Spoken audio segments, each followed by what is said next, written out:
Yo guys, Theo here on Common Sense. Today we're gonna be talking about how to find purpose in life, find meaning, and find your purpose and meaning in life. And so this is based off a YouTube comment that I got again, actually on my video called My Current Training Program. Someone called Hobble the Hoy, sorry if I butchered that, said, "I do love your approach to just about everything. Thank you for the program insight." And I responded, "Appreciate that. Anything you'd like me to talk more about?" And then I get a notification, I get another reply. I'm like, yes, finally, someone wants to know something about training. I'm ready. And then I check it and the comment says, one thing I am very interested in is finding purpose in life. I would love to hear your opinions on it, even though it's a very broad topic. So here I am ready to help you make those sweet gains, you know. And then I get this huge philosophical question. But it is, of course, something I have opinions and thoughts on, and I do this kind of content too. Lately I've been trying to focus a bit more on fasting, training, that stuff, yeah, also I want to just encourage people who actually ask for certain topics and stuff. It's a cliche saying, but it really helps me help you. So again, encourage you, just ask questions about anything. And even with the training, I want to take it to the next level, help you make like programs and stuff too. But even basic things for a beginner, like, oh, I'm scared, I feel like people are watching me, blah, blah, blah. Whatever it might be, just ask, and it's very likely I will make a video of it. But so we're going to be talking about this, and in the subject's nature, it's going to demand that it's kind of rambly and long and a little spread out. But so this is for you just like to enjoy, you enjoy hear me talking, give my thoughts on things. But so what I'll do is I'll talk you through how I found my purpose in life, or more purpose I should say. It's a thing that comes and goes, we'll come to that later too, but then kind of, you know, through that help explain how you can find your purpose. So for me, I was since, I mean, for as long as I can remember, basically a nihilist. And like the literal definition of that is something like you think God is dead or God doesn't exist or anything. But it's basically that you think, you know, there is no God, there is no right and wrong, that we are here is just all coincidence. You know, there's no meaning to us being here, just so happens that we are. And, you know, then you also, you don't think there's no morals, no right and wrong. What you perceive as right and wrong is that there's nothing to it really more than that this is a biological mechanism for you, you know. Thinking that this is right and this is wrong will be beneficial for you, like evolutionary, that's the only thing, you know. And so when you have this kind of outlook on life, you know, when you're not enjoying some kind of pleasure, having fun, and you're caught up in the moment, well, then you're always gonna, you know, revert back to things being meaningless and having no purpose, you know, because how could they if it's just coincidence and there's really no meaning, and, you know, things you actually perceive as meaningful, well, they're not actually, it's just a function of you as a biological being, you know. But so yeah, there's always a lot of cognitive dissonance with that, because if you truly believe that, you will be on like drugs all the time, or you'd just kill yourself. But we stick. There's a reason we stay around, like it's because we probably deep down we know that there is actually something bigger for us here. But so, well, I was lost, you know. I didn't know what you end up doing when you are in that spot is you resort to pleasure, right, most of the time, like instant gratification things like drugs, drinking,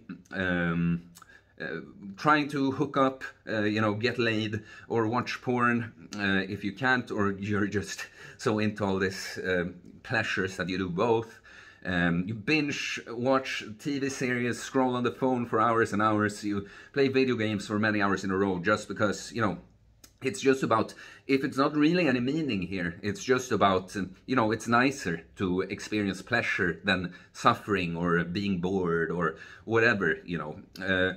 So yeah, my life was a lot like that. And, you know, when I talk about my former self, I'm of course talking as like the new me. I'm like a different person, you know, like not completely, of course, always some kind of core there to the person, but I talk very harshly about my former self often, a skinny fat loser kind of guy. But you know, I was like just so many people are like this, you know. So that's also I just because I'm so different now, and I know I look good, I'm very disciplined with the training and diet, fasting, all that, it's just to kind of make a point that I used to be very different, but so many guys and girls, but it just takes a little different expression, you know, they are not that different from how I was, right?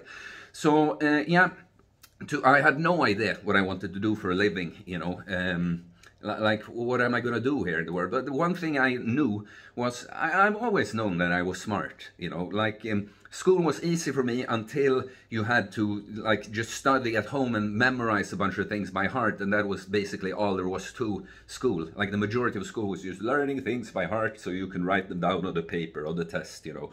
And I didn't see any meaning to that either, so yeah, I skipped school a lot and da-da-da-da. But when I was small and when you didn't really get much homework and stuff, it was just super easy for me. And I just often saw that I could see many things that, yeah, a lot of people can't, you know. So something I felt like, because I am, you know, able to tell the truth more than a lot of people, I felt like this is something that I should be doing, you know. And so I found when I was not happy and struggling in life and stuff, I became kind of addicted to reading the news and raging about it. You know, the stupid feminism, immigration, yeah, everything, you know, but those are two big issues, like especially here in Sweden.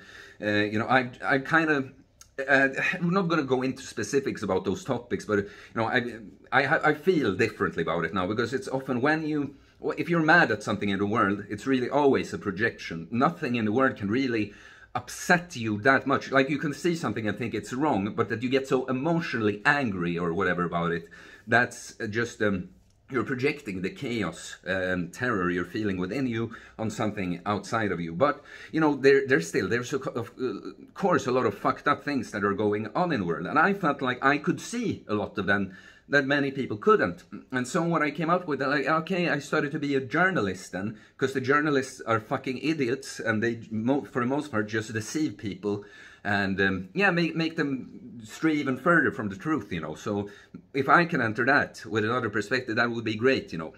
But I found out the harsh way, going to this education, that no, the system, that this is not an outlet for someone with my view of things to, you know, get heard, because the system is kind of rotten from the inside. Like, they would teach in school extreme left-wing ideology as if it was, no, this is not the equality, you know, or all these things. That's not a question of left-wing or right-wing. That's just, you know, humanism or whatever. And also, you know, all the feminist girls, they could get away with just doing their activist thing, like when we're doing assignments that are like equivalent to some kind of journalistic product.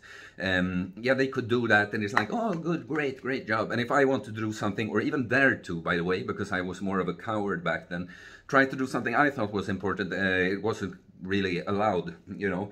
And so this got me even more depressed. Like, the one thing I came up with that might, you know, I might be able to do some different. Again, do you see with the cognitive dissonance, though? Because if I really thought there is no God, there's no right and wrong and stuff, why did I care about this, you know? Obviously, I knew there was something. But, okay, so what ended up happening to me, like, probably if you're watching this video still, you're probably someone who's watched me before, but, you know, on a study break, a temporary customer service job, I had a panic attack, brutal, you know, a whole that story. And on this day, I knew that something was off, or like I changed.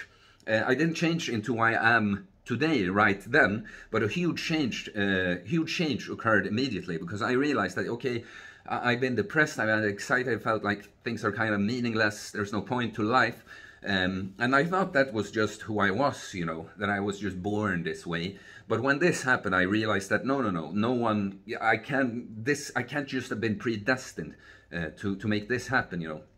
And while I was struggling for those like 4 months that it took me to get fully over the panic attacks, confronting them day in and day out, facing death every day basically, you know, it was terrible. But in between the panic attacks, I experienced some kind of, you know, I don't know how to, but a very good feeling in between, because every time I had faced something, I faced a panic attack, it felt terrible, you know, but it was meaningful. I was struggling for my life, literally, you know. Because after that first panic attack, I really thought, if this goes on, I can't go on like this. I won't be able. my hand will be forced. I will have no choice but to kill myself if this doesn't pass. And so when it finally did pass, you know, that was like, wow, you know, I've been given a new chance in life. And so I started to finally, yeah, you know, give training and eating better and all that a go. And it did so much for me. I'm going to make a video on that, especially the training part too. But, you know, this is when I found my purpose in life. Because, you know, knowing where I came from and how I had been, and how I thought it was never gonna get better, and not only did I overcome that, but after this point, I've never felt so good, you know. And so from this point, I knew that yes, my purpose in life here is to be an example for those who have struggled with depression, and both with the physical thing, like even for a person who's just not happy with the way they look or anything, that you look how much you can change, but especially that I came from really having a very, very grim outlook on life, or what's the word, like cynical view, and being depressed and all that, and just changing that, you know.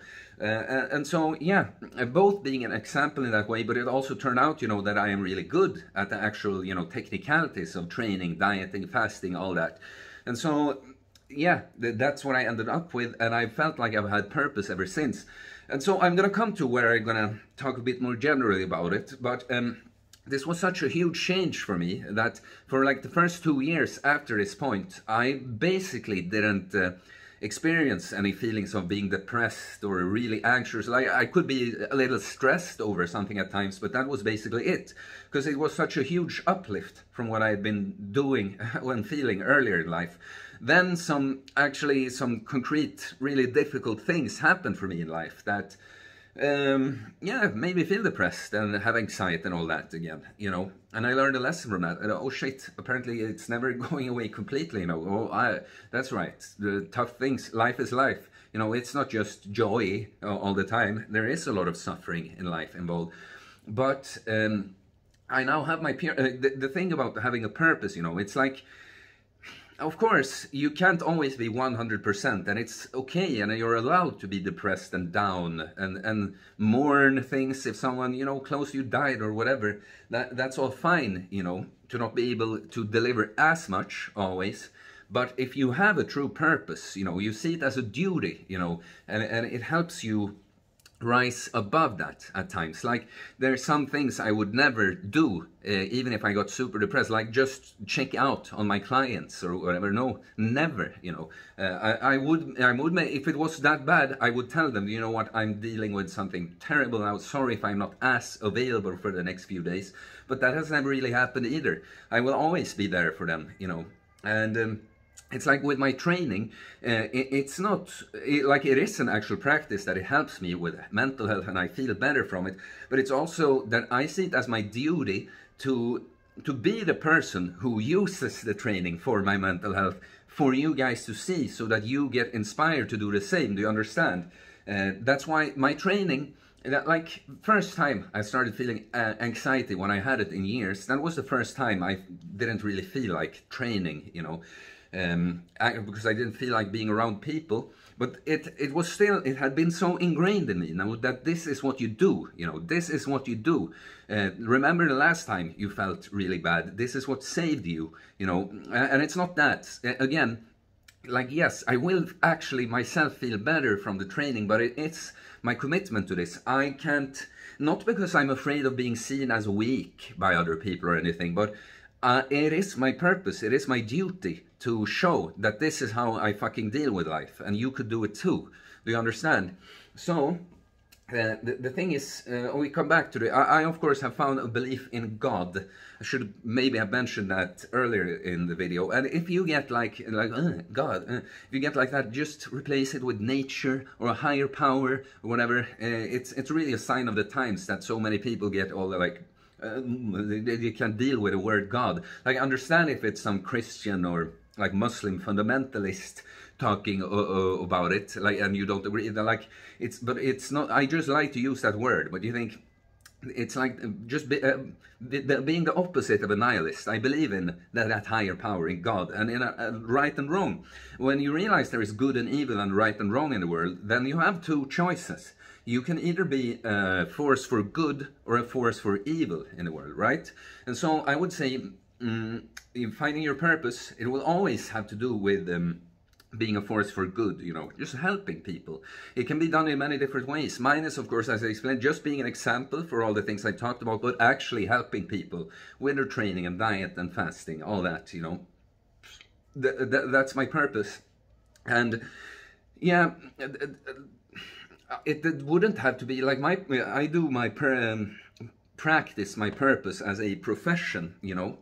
But your purpose could also be, you know, I don't think that being employed, like me having, like doing my own thing now, it's not about like this is what successful people do, all the losers who work at employed jobs. No, it's just that I am a leader kind of person. I can't really work for someone else if I don't get extreme freedom, you know. I want to do things my way. So, you know, your job mustn't necessarily be your purpose. But your purpose could be to be the provider for your family, you know, for instance. Like, yeah, I do this to take care of my kids, to put them on the right track, to help them get the things that I didn't get, give them chances, opportunities that I didn't get, or whatever, you know. But you should pursue something that you really enjoy, that you're really passionate about in your life, though, even if it isn't your job. There should be something that you feel like this is meaningful.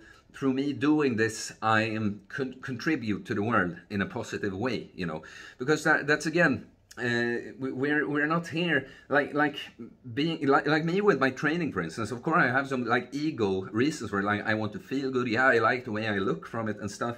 But it's not there. It would be no point to it all if there wasn't all other people, you know. It's not just about like me being pretty or whatever. It's like that other people seeing what I've done. Well, I kind of lose my train of thought here, but yeah, we don't. We're never gonna find meaning if we pursue. It's not, what I'm saying is it's not wrong to be looking out and taking care of yourself, but doing only that will lead you absolutely nowhere. What's your point of your life? Yeah, I just try to look good and feel good, and I don't give a shit about other people. No, of course you have to involve other people in this too. So, you know, I don't know how much I'm giving you my opinion on finding purpose and meaning in life, but I think it's so important. You have to be, you have to feel like you're contributing something positive to the world. Like, of course, I think some like evil people, like people high up behind the current global events and stuff, they maybe find some meaning in being, well, I guess they think they're a positive impact on the world, or I don't even know if they think that, but I think these people don't feel good at all, you know, because there's just crazy things they're doing, you know, like you can't feel good. Like there's like anything, like, yeah, I don't know what other examples to take, but many people, like people who do evil things that like seems to give them pleasure and stuff, it's of course to cover up like the void and terror and yeah, lack of meaning they're feeling inside, right? Yeah, but I don't know, I don't really know how to round off this video. I guess I talked most about my story, you know, but it's, you know, purpose, it's also, you're never without struggle. That's the thing with life. Like, yeah, you can, if you live your life in a good way, you're going to have a lot of joy and happy moments and all that, you know. But it's embracing that a lot of the life is struggle, is suffering. It's overcoming that gives a lot of purpose, right? Like, what would be the point? That's why is there evil, could someone ask? And it's like, yeah, but because if it was no evil, it would be like you're playing a video game without any enemies or any questions. You're just enter the video game, go around, they're like, yeah, I'm all safe, you know. Like, what would be the point of the game? It's the same with the world. So that's why, you know, the whole training thing, of course, I think everyone should train. I will make a more dedicated video on that, but it's a good way to find purpose and just understand how it works with the struggle. You know, I don't feel like it at the start. I mean, now I love training now, but when you get into it, you know, it's not your habit, you're not fit, you don't feel like doing it, you're bad at it, you maybe don't even know what to do, you know. And you go and you struggle, you get sore and all that, but eventually it will manifest in you feeling better and looking better, which are tied in, of course. But it's a good way. I learned. That's why my content, I've never really, even though I'm really good at the specifics of the training too, and can provide information about that, it's why I've never really focused on that. It's because I came from the place where I did, that I know it's about so much more, you know, you know, I didn't start this just because I want to get ripped and muscular. Look, guys, this is how to become muscular. It's like, look, guys, in the process of training and becoming muscular, you will find purpose and meaning. You will understand the importance of facing challenges and overcoming struggles and adversity in order to feel good and find purpose and meaning in your life, right? So that's, I guess that's a good little thing to add about the training. The training, working on yourself, is a great tool. Understand, it can't all be just nice and pleasant, no. Like what's the it's like just shooting heroin, you know. Pleasurable, it feels nice all the time, but what's the point, you know? How could you feel in between your fucking heroin, apart from the horrible withdrawals and stuff, you know? You realize, if you look at it, what the fuck am I doing? I'm just sitting here and experiencing pleasure. That would be an extreme example, of course, but it compares to like my former lifestyle. I'll go to the job or then just eat some junk, smoke weed, or go out drinking, trying to hook up with some girl. If that doesn't work, watch for, like, what's the fucking point of it, you know? Yeah. So you have to face struggle and adversity in your life, and you have to be a force for good. I think that would be the most important factors of finding purpose and meaning in life. So yeah, please leave a comment. What did you think about it? Do you like this kind of video? Or I just kind of ramble. It's not that I had a thought through what I was going to talk about here at all. Like, I often talk off the top of my head, but I have some, at least a mental bullet point list sometimes, you know, and this is very just going off and trying to answer a deep philosophical question like that. So please comment, please like. Comments and likes do help more people see the channel, helps the algorithm, so it's very much appreciated. And your comments also give me ideas to make videos like this one, so please keep them coming. Please subscribe for more content about fitness, fasting, losing weight, building muscle, self-improvement, uncommon sense, philosophical takes on life. Okay guys, I will see you later. Peace.